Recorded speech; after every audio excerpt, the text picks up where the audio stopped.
Hello बच्चों, class 10th के अंदर आप पढ़ाई कर रहे हैं, तैयारी कर रहे हैं, आने वाले फरवरी मार्च के अंदर बोर्ड एग्जाम दोगे, तो एक बहुत ही इंपॉर्टेंट फंडा जो है आपको याद रखना चाहिए। क्या है वो? Best of 5। यस बच्चों, आपका जो रिजल्ट है वो बेस्ट ऑफ 5 से बनता है। 10वीं के बच्चों का, 12वीं के बच्चों का नहीं, 10वीं के बच्चों का। ये जो बेस्ट ऑफ 5 होता है वो होता क्या है? सबसे पहले बता दूं, आपके स्कूल में अब यूनिट टेस्ट हुई होगी, सेमिस्टर होगी, प्रीलिम एग्जाम होगी। ये सारे जो मार्क्स है वो बोर्ड एग्जाम में नहीं जुड़ते हैं। आप फरवरी के अंदर जो बोर्ड एग्जाम होगी, मार्च फरवरी में जो पेपर लिख के आओगे 40 मार्क्स के या 80 मार्क्स के, वो ही पेपर के मार्क्स डायरेक्ट रिजल्ट में जाते हैं। और 20 मार्क्स के आपके इंटरनल यानी ओरल्स होते हैं, जो आपके टीचर्स लेते हैं 20 में से 20, 19, 18 देते हैं, वो बोर्ड में भेजते हैं मार्क्स। तो पूरा का पूरा फरवरी मार्च में जो रिटन एग्जाम 80 में से होता है वो बोर्ड में जाता है मार्क्स, और आपके टीचर्स 20 में से जो आपको ओरल मार्क्स देते हैं वो जाता है।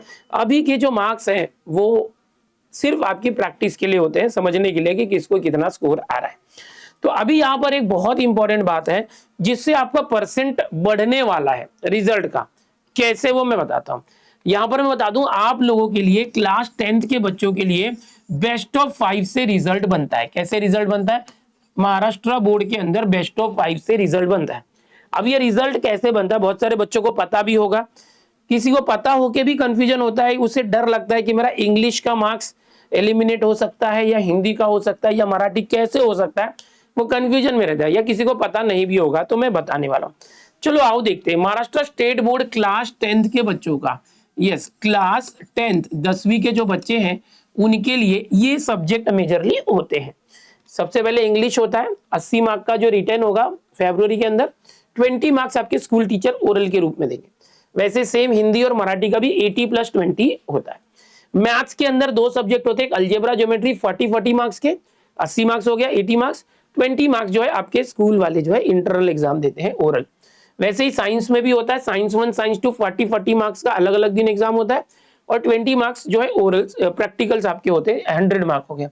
सोशल स्टडीज में क्या होता है, सोशल साइंस में आपको 40 मार्क्स का जो हिस्ट्री सिविक्स होगा, पॉलिटिकल साइंस और 40 मार्क का ज्योग्राफी, दोनों मिला के 80 मार्क्स, 20 मार्क्स का ओरल, ऐसे करके 100 मार्क होता है। ऐसे आपकी टोटल 6 सब्जेक्ट होती। देखा जाए तो एग्जाम आप 10 सब्जेक्ट की देते हैं। मैथ्स के अंदर 2 सब्जेक्ट हो गया, अलजेब्रा ज्योमेट्री। साइंस के अंदर 2 सब्जेक्ट हो गया, साइंस 1 साइंस 2। सोशल साइंस के अंदर 2 सब्जेक्ट हो गया, साइंस SS1 SS2। ये 6 हो गए, 6 3 9, टोटल 9 सब्जेक्ट की आप एग्जाम देते हो, और एक दो जो ग्रेड सब्जेक्ट होते हैं बाकी। तो इतने दिन आपकी एग्जाम चलती है। बट जो अलजेब्रा ज्योमेट्री का जो मार्क्स होगा वो प्लस हो जाता है। अलजेब्रा में समझो 40 में से 30 आया, ज्योमेट्री में 40 में से 30 आया, तो 30 30 60, 80 में से 60 हो गया। आपके स्कूल ने ओरल में 20 दिया तो 60+20 80 हो गया। इस तरह से आपका जो मैथ्स का मार्क्स 100 में से आएगा, भले आप 40 मार्क की एग्जाम दे रहे हो, वो दोनों प्लस हो जाता है। वैसे ही साइंस 1 साइंस 2 के मार्क्स प्लस हो जाते हैं, और हिस्ट्री ज्योग्राफी के मार्क्स प्लस। समझो एक स्टूडेंट का एग्जाम्पल लेते हैं, उसे इंग्लिश के अंदर 82 marks, Hindi 64, Marathi 42, maths 89, science 87, social science 85। ये मार्क्स देख के तो आप समझ गए होंगे ये जो स्टूडेंट है इसका सब में अच्छा मार्क्स है, हिंदी और मराठी में कम मार्क्स है, लैंग्वेजेस में वीक है। अच्छा, हिंदी और मराठी में भी, मराठी में बहुत ज्यादा कम है। ओके, हिंदी में थोड़ा ज्यादा है 64, मराठी में और कम है। वैसे हिंदी में भी कम ही है, बट सबसे ज्यादा कम किसमें? मराठी में। तो ऐसे में क्या होता है कि कोई भी सब्जेक्ट, पूरे 6 सब्जेक्ट में से ये रिजल्ट में जो आपके स्कोर आएगा, अलजेब्रा ज्योमेट्री साइंस 1 साइंस 2, अलग अलग स्कोर नहीं आएगा, हिस्ट्री ज्योग्राफी, ऐसे 6 ही सब्जेक्ट आएंगे। अलजेब्रा ज्योमेट्री मिला के सिर्फ मैथ्स लिखा होगा, 100 मार्क में से आएगा। तो आपने समझो कि ये 6 सब्जेक्ट के अंदर कोई एक स्टूडेंट है जिसका ये स्कोर आया हुआ है, तो इसके अंदर कौन सा सब्जेक्ट जो है बेस्ट ऑफ 5 में एलिमिनेट होगा? क्या इंग्लिश हो सकता है, या हिंदी हो सकता है, मराठी? मैथ्स मेरा कमजोर है, मैथ्स में कम मार्क्स आते हैं, क्या मैथ्स के मार्क्स को बेस्ट ऑफ 5 से निकाल सकते हैं? या साइंस या सोशल, कोई भी निकाल सकते हैं। ऐसा कोई रूल नहीं है कि ये सब्जेक्ट के मार्क्स कम नहीं होंगे या नहीं निकलेगा, एलिमिनेट नहीं होगा। सीधा सीधा रूल है आपके, ये पूरे 6 सब्जेक्ट में से जो सबसे कम है, सबसे मिनिमम कौन सा? सबसे कम, यहां पर सबसे कम ये 42 दिख रहा है, कौन सा? ये मराठी। तो ये जो है ये हमारे टोटल में नहीं आएगा, जिसकी वजह से आपको कोई फर्क नहीं पड़ेगा। अगर कोई बच्चा बोले मेरा तो सर मराठी अच्छा, मेरा हिंदी में कम आता है, तो अगर आपका मार्क्स हिंदी में कम आया होगा तो हिंदी एलिमिनेट कर सकते हैं। अगर आपका सब में अच्छा मार्क्स है, इंग्लिश में कम मार्क्स है बाकी के कंपेयर में, तो इंग्लिश का मार्क्स एलिमिनेट होता है। अगर आपका मैथ साइंस और जिसमें भी कम है, सबसे कम किसमें है, वो एकदम मिनिमम, वो एलिमिनेट होता है। ऐसा कोई रूल नहीं है कि मैथ्स नहीं हो सकता, इंग्लिश नहीं हो सकता, जिसमें भी कम है वो टोटल में नहीं आएगा। इसका फायदा क्या होता है, देखो ये बेस्ट ऑफ 5 रूल से क्या होगा कि टोटल जो 6 सब्जेक्ट है बच्चों, उसमें से 1 2 3 4 5 सब्जेक्ट का ही टोटल मार्क्स लिया जाता है।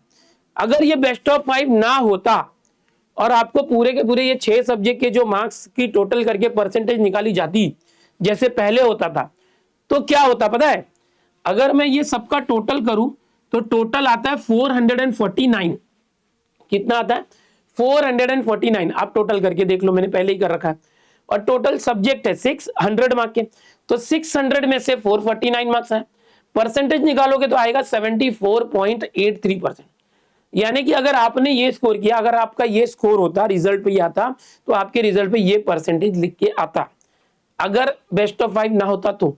लेकिन बेस्ट ऑफ 5 होने का फायदा पता है कि यहां पर ये मिनिमम मार्क्स वाला जो हमारा परसेंटेज गिरा रहा है, उसको हम टोटल में लेते ही नहीं है। 6 में से सिर्फ 5 सब्जेक्ट लेते हैं, इसको छोड़ के, कोई भी हो सकता है इसमें से कोई भी एक सब्जेक्ट। तो अब आप टोटल करोगे इसको छोड़ के, तो ये जो टोटल हो रहा है वो हो रहा है 407। ये जो 42 मार्क्स यहां से और कम हो गया, बट जो 600 मार्क्स था वो अब 5 सब्जेक्ट है तो 500 में से देखा जाएगा। पूरा सब्जेक्ट देखते तो 600 देखते, बट अब 5 सब्जेक्ट देख रहे हैं, 100 × 5, 500 में से ये आया। अब परसेंटेज जो आएगा वो आ गया 81.4%। आप करके देखो कैलकुलेटर में, यानी कि वही मार्क्स आने पे बच्चे को 74.83 था अगर बेस्ट ऑफ 5 से नहीं देखते तो, बट बेस्ट ऑफ 5 से देख रहे हैं तो 81.4 है। कभी कभी बच्चों का यहां पर समझो ये और कम मार्क्स होता तो ये और गिर सकता था, ठीक है, या ये ज्यादा मार्क्स होते तो ये 90 तक भी पहुंच जाता है। तो ये बहुत बड़ा फायदा होता है बेस्ट ऑफ 5 में, और ऐसा रिजल्ट बनने वाला है। अभी मुझे एक स्टूडेंट मिला था, उसके पेरेंट्स बता रहे थे, 10वीं का है, 10वीं में है, कि इसका हिंदी और मराठी दोनों कमजोर है। ये बाकी सब में बहुत अच्छा मार्क्स लाता है, मैथ साइंस और सोशल साइंस में, इंग्लिश में, बट हिंदी और मराठी दोनों बहुत कमजोर है। तो इसके लिए क्या होगा, मैंने उनके पेरेंट्स को और बच्चे को सजेस्ट किया कि आपका अगर 2 सब्जेक्ट कमजोर है तो आप दोनों में से कोई एक सब्जेक्ट जो आपको अच्छा लगता है, थोड़ा फेवरेबल है आपके, उस पर ज्यादा ध्यान दो और उसमें जितना होता है अपने मार्क्स बढ़ाने की कोशिश करो।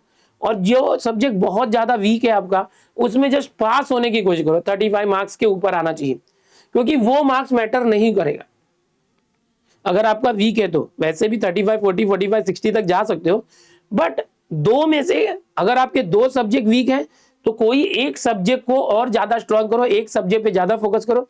अगर कोई एक कमजोर रहेगा तो दूसरा स्ट्रांग हो, 2 सब्जेक्ट कमजोर मत रखो, ये ध्यान रखना।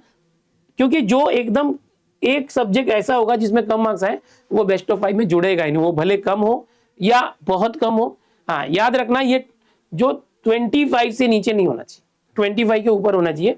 इसमें कंबाइंड पासिंग रूल भी होता है, उसका नया वीडियो एक लाऊंगा कि भाई अगर आपका 35 से कम भी होता है ना तो भी आप पास हो सकते हो, कंबाइंड पासिंग रूल लगता है।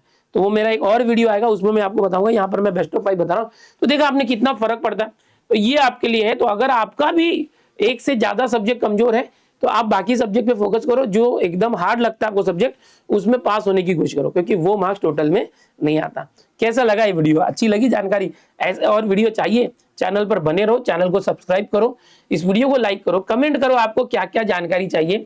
मैं एक से एक अच्छे अच्छे वीडियोस आपके लिए लाऊंगा। और एक बहुत इंपॉर्टेंट सूचना आपके लिए, हमारे इस दिनेश सर स्मार्ट स्टडी जो चैनल है 10th का, वहां पर हमारा जो है मोस्ट इंपॉर्टेंट क्वेश्चन का सीरीज चालू हो रहा है, जिसमें 1 मार्क के क्वेश्चन, 2 मार्क के question, hots question, 1 shot lecture series 10वीं के बच्चों के लिए चालू हो रहा है।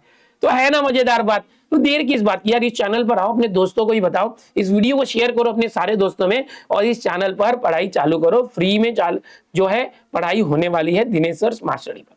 मिलते हैं नेक्स्ट वीडियो में। Bye everyone, take care.